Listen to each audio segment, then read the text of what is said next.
ಬೆಂಗಳೂರಿನ ಕೆಆರ್ ಮಾರ್ಕೆಟ್ನಲ್ಲಿ ಜನಜಂಗುಳಿ ವಾಹನ ದಟ್ಟಣೆ ಹೆಚ್ಚಾಗಿದೆ.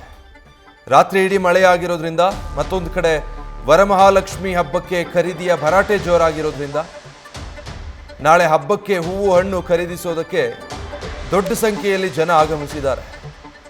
ಹೀಗಾಗಿ ಮಾರ್ಕೆಟ್ನಿಂದ ಕಾರ್ಪೊರೇಷನ್ ವರೆಗೂ ಕೂಡ ಫುಲ್ ಟ್ರಾಫಿಕ್ ಜಾಮ್ ಕಂಡು ಬರ್ತಾ ಇದೆ. ಬೆಳ್ಳಂಬೆಳಗ್ಗೆನೇ ಟ್ರಾಫಿಕ್ನಿಂದ ವಾಹನ ಸವಾರರು ಹೈರಾಣಾಗಿದ್ದಾರೆ. ಒಂದು ರಾತ್ರಿ ಇಡೀ ಸುರಿದಿರುವಂಥ ಮಳೆ, ಬೆಳಗ್ಗೆಯಿಂದನೂ ಕೂಡ ಮಳೆ ನಿಂತೇ ಇಲ್ಲ. ನಿರಂತರವಾಗಿ ಮಳೆ ಆಗ್ತಾನೆ ಇದೆ ಬೆಂಗಳೂರಿನ ಹಲವು ಕಡೆಗಳಲ್ಲಿ. ಹೀಗಾಗಿ ಬೆಳಗ್ಗೆ ಇಷ್ಟೊತ್ತಿಗೆಲ್ಲ ಅದಾಗಲೇ ಎಷ್ಟೋ ರಸ್ತೆಗಳಲ್ಲಿ ಟ್ರಾಫಿಕ್ ಜಾಮ್ನ ಚಿತ್ರಣ ಕಂಡು ಬರ್ತಾ ಇದೆ. ಇನ್ನು ಕೆಆರ್ ಮಾರ್ಕೆಟ್ನಲ್ಲಿ ಅಲ್ಲಿ ವ್ಯಾಪಾರ ವ್ಯವಹಾರ ಶುರುವಾಗೋದೇ ಬೆಳ್ಳಂಬೆಳಗ್ಗೆ. ಹಬ್ಬ ಹರಿದಿನ ಅಂದರೆ ಇನ್ನೂ ದೊಡ್ಡ ಸಂಖ್ಯೆಯಲ್ಲಿ ಜನ ಅಲ್ಲಿಗೆ ಆಗಮಿಸ್ತಾರೆ. ನಾಳೆ ವರಮಹಾಲಕ್ಷ್ಮಿ ಹಬ್ಬ ಇರೋದ್ರಿಂದ ಇವತ್ತು ದೊಡ್ಡ ಪ್ರಮಾಣದಲ್ಲಿ ಜನ ಕೆಆರ್ ಮಾರ್ಕೆಟ್ಗಳ ಕಡೆ ಬಂದಿದ್ದಾರೆ. ಒಂದು ಕಡೆ ಮಳೆ ಫಜೀತಿ, ಮತ್ತೊಂದು ಕಡೆ ನೋಡಿದ್ರೆ ಟ್ರಾಫಿಕ್ ಜಾಮ್ ಆಗಿದೆ, ವಾಹನಗಳ ಸಂಚಾರಕ್ಕೆ ತೊಂದರೆ ಆಗ್ತಾ ಇದೆ. ಇದು ಇವತ್ತಿನ ಬೆಳಗ್ಗೆ ಚಿತ್ರಣ. ಬೆಂಗಳೂರಲ್ಲಿ ಇವತ್ತು ಬೆಳಗ್ಗೆಯಿಂದನೇ ಜನ ಕಿರಿಕಿರಿ ಅನುಭವಿಸ್ತಾ ಇದ್ದಾರೆ. ಎರಡು ಕಾರಣಕ್ಕೆ, ಒಂದು ಮಳೆ, ಇನ್ನೊಂದು ಮಳೆ ಪರಿಣಾಮ ಆಗ್ತಾ ಇರುವಂಥ ಟ್ರಾಫಿಕ್ ಸಮಸ್ಯೆ. ಕೆಆರ್ ಮಾರ್ಕೆಟ್ನಂಥ ಸ್ಥಳಗಳಲ್ಲಂತೂ ಅದು ಅತಿ ಹೆಚ್ಚಾಗ್ತಾ ಇದೆ. ನೀವು ನೋಡ್ತಾ ಇರ್ಬೋದು ಕೆಆರ್ ಮಾರ್ಕೆಟ್ನಲ್ಲಿ ಆಗಲೇ ಜನಜಂಗುಳಿ ಹೇಗಿದೆ ಅಂತ. ಹಣ್ಣು ಹೂವು ತರಕಾರಿ ಖರೀದಿ ಭರಾಟೆ ಜೋರಾಗಿದೆ. ವರಮಹಾಲಕ್ಷ್ಮಿ ಹಬ್ಬಕ್ಕೆ ಜನ ಸಿದ್ಧತೆ ಮಾಡ್ಕೊಳ್ತಾ ಇದ್ದಾರೆ. ಇದರ ಮಧ್ಯೆ ರಾತ್ರಿಯಿಂದ ಧಾರಾಕಾರವಾಗಿ ಬಿಟ್ಟು ಬಿಡದೆ ಮಳೆ ಸುರಿತಾನೇ ಇದೆ.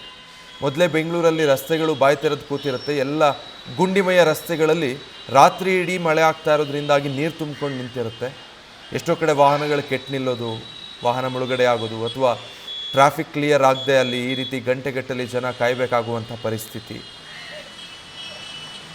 ಮಾರ್ಕೆಟ್ ಸಮೀಪದಿಂದ ನಮ್ಮ ಪ್ರತಿನಿಧಿ ಚಂದ್ರಶೇಖರ್ ಲೈವ್ನಲ್ಲಿ ಜಾಯ್ನ್ ಆಗ್ತಾ ಇದ್ದಾರೆ. ಚಂದ್ರಶೇಖರ್, ಹಬ್ಬದ ಭರಾಟೆ ಕೆಆರ್ ಮಾರ್ಕೆಟ್ನಲ್ಲಿ ಸಹಜವಾಗಿ ಜನರ ವ್ಯಾಪಾರ ವಹಿವಾಟು ಹೆಚ್ಚಿರುತ್ತೆ. ಅದರ ಮಧ್ಯೆ ಬೆಂಗಳೂರಲ್ಲಿ ರಾತ್ರಿಯಿಂದ ಮಳೆ ಬೇರೆ ಆಗ್ತಾ ಇದೆ. ಏನು ಸಮಸ್ಯೆ ಸೃಷ್ಟಿಯಾಗಿದೆ?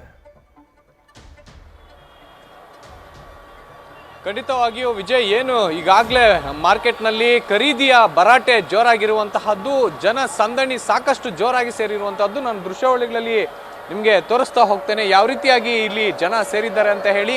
ಇನ್ನು ಬೆಳಗಿನ ಜಾವ ಕೂಡ ಮೋಡ ಮುಸುಕಿದ ವಾತಾವರಣ ಇದೆ. ಯಾವುದೇ ಕ್ಷಣದಲ್ಲೂ ಕೂಡ ಮಳೆ ಜೋರಾಗಿ ಬರ್ಬೋದಂಥ ವಾತಾವರಣ ಕೂಡ ಈಗ ನಿರ್ಮಾಣ ಆಗಿರುವಂಥದ್ದು. ಅದರ ಮಧ್ಯೆಯೂ ಕೂಡ ಜನ ಯಾವ ರೀತಿಯಾಗಿ ಅಂದರೆ ಸಂಚಾರಕ್ಕೆ ಸ್ವಲ್ಪ ಕೂಡ ಅನುವು ಮಾಡಿಕೊಡದೆ ಕಂಪ್ಲೀಟ್ ಆಗಿ ಕೆಆರ್ ಮಾರ್ಕೆಟ್ನ ಒಂದು ಸರ್ಕಲ್ ಏನಿದೆ ಆ ಒಂದು ಸರ್ಕಲ್ನಲ್ಲಿ ಜನ ತುಂಬಿರುವಂತಹದ್ದು. ಜೊತೆಗೆ ಏನು ಮಾರಾಟಗಾರರು, ಹೂವಿನ ಮಾರಾಟಗಾರರು ಕೂಡ ತುಂಬೋಗಿರುವಂತಹದ್ದು. ಹೀಗಾಗಿ ಈ ಒಂದು ರಸ್ತೆಯಲ್ಲಿ ಸಾಕಷ್ಟು ವಾಹನಗಳು ಸಂಚಾರ ಮಾಡಬೇಕಾಗಿತ್ತು. ಆದರೆ ಇಲ್ಲಿ ವಾಹನ ಸಂಚಾರಕ್ಕೆ ಜಾಗ ಇಲ್ಲದೆ ಇರೋ ಕಾರಣಕ್ಕಾಗಿ ಸುಮಾರು ಕೆಆರ್ ಮಾರ್ಕೆಟ್ನಿಂದ ಹಿಡಿದು ಕಾರ್ಪೊರೇಷನ್ ತನಕ ಕಂಪ್ಲೀಟ್ ಆಗಿ ಜಾಮ್ ಆಗಿರುವಂತಹದ್ದು. ಕಾರ್ಪೊರೇಷನ್ನಿಂದ ಕೆಆರ್ ಮಾರ್ಕೆಟ್ಗೆ ಬರಬೇಕು ಅಂದರೆ ಕೂಡ ಒಂದು ಸುಮಾರು 40 ನಿಮಿಷಗಳ ಕಾಲ ಟೈಮ್ ಹಿಡಿಯುತ್ತೆ. ಆ ರೀತಿಯಾದಂಥ ಜಾಮ್ ಆಗಿರುವಂತಹದ್ದು. ಇನ್ನು ಕಲಾಸಿಪಾಳ್ಯದ ಕಡೆಗೆ ಕೆಲವೊಂದು ವಾಹನಗಳನ್ನು ಡೈವರ್ಟ್ ಮಾಡಿ ಯೂಟರ್ನ್ ಮಾಡ್ಕೊಂಡ್ ಬರ್ಲಿಕ್ಕೂ ಕೂಡ ಸಾಕಷ್ಟು ಸೂಚನೆ ನೀಡಿರುವಂತಹದ್ದು. ಇನ್ನು ಬ್ರಿಡ್ಜ್ ಮೇಲೆ ಕೂಡ ಖರೀದಿದಾರರು ಅಂದರೆ ಮಾರ್ಕೆಟ್ನ ಫ್ಲೈಓವರ್ ಏನಿದೆ, ಈ ಒಂದು ಫ್ಲೈಓವರ್ ಮೇಲೆ ಸಾಕಷ್ಟು ಲೈನ್ ಆಗಿ ವಾಹನಗಳು ಒಂದು ಲೈನಲ್ಲಿ ನಿಲ್ಲಿಸಿರುವಂತಹದ್ದು ಕೂಡ ನಾವು ನೋಡ್ಬೋದು. ಕಂಪ್ಲೀಟ್ ಆಗಿ ಕೆಆರ್ ಮಾರ್ಕೆಟ್ನ ಸುತ್ತಮುತ್ತ ಮತ್ತೆ ರಸ್ತೆಗಳಲ್ಲಿ ವಾಹನಗಳನ್ನು ಪಾರ್ಕ್ ಮಾಡಿ ಬಂದಿರೋದು ಕೂಡ ಟ್ರಾಫಿಕ್ಗೆ ಒಂದು ಕಾರಣ ಅಂತ ಹೇಳ್ಬೋದು. ಇನ್ನು ಜೊತೆಗೆ ರಾತ್ರಿ ಸುಳಿದ ಮಳೆ ಏನಿದೆ, ಈ ಮಳೆಯಿಂದಾಗಿ ಕೆಲವೊಂದು ರಸ್ತೆಗಳು ಗುಂಡಿಮಯ ಜೊತೆಗೆ ಜಲಾವೃತ ಆಗಿರೋದ್ರಿಂದ ಎಲ್ಲೊಂದು ಕಡೆ ಸಾಕಷ್ಟು ದೊಡ್ಡ ಪ್ರಮಾಣದಲ್ಲಿ ಟ್ರಾಫಿಕ್ ಜಾಮ್ ಜೊತೆಗೆ ವಾಹನ ಸವಾರರಿಗೆ ಒಂದು ದೊಡ್ಡ ಕಿರಿಕಿರಿ ಉಂಟಾಗಿರುವಂತಹದ್ದು. ಆದರೆ ಈ ಟ್ರಾಫಿಕ್ ಜಾಮ್, ಮಳೆಯ ಕಿರಿಕಿರಿ ಏನೇ ಇದ್ರೂ ಕೂಡ ವರಮಹಾಲಕ್ಷ್ಮಿ ಹಬ್ಬ ಇಂಪಾರ್ಟೆಂಟ್ ಅಂತ ಹೇಳಿ ಜನ ಖರೀದಿಗೆ ಮುಗಿಬಿದ್ದು ಒಂದು ಏನು ಹೂವು ಹಣ್ಣು ಖರೀದಿಯಲ್ಲಿ ಮುಳುಗೋಗಿರುವಂತಹದ್ದು. Vijay, thank you Chandrashekhar.